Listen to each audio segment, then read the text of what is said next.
First, tying stimulus to unemployment, is this transparency necessary?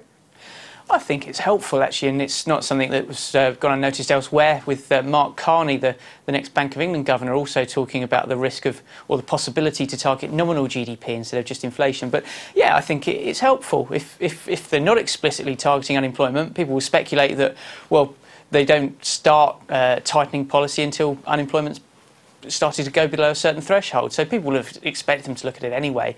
It's whether or not this sort of dual target of unemployment rate down to 6.5% and inflation no higher than 2.5%. In theory, they should be bedfellows. You know, with unemployment high, you don't tend to get high inflation as well, but as you can see in the UK, elevated unemployment has been accompanied by elevated inflation, so it's got a bit of a risk of a disconnect between those two, but I think it's great transparency. Bernanke also still clearly pumping money into the system, but he does seem a little bit more worried than anything else about the fiscal cliff and lack of progress.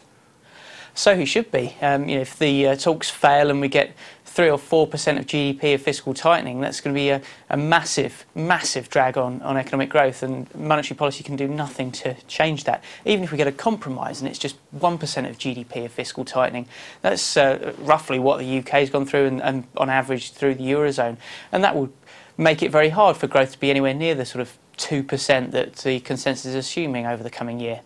Let's turn our attention to the ECB and the banking union. ECB getting power over only 150 out of 6,000 Eurozone banks. Germany looking to have got its way on that. But how significant is this?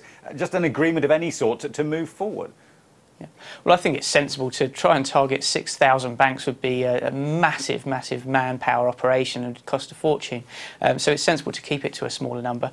And I think it's important. This is kind of the quid pro quo for countries like Germany for signing up to OMTs and possibly an interest rate cut a little bit further down the road. So it does tick a box of, you know, giving something back to the likes of Germany that's been bailing others out. Yeah, whether it makes a monstrous difference, I don't know, but it's a tick in the box nonetheless. Finally, on to Greece then. Will they finally get their next tranche of aid signed off today? It's been a long time coming. We've been seeing this bond rebuying, but have they got there now?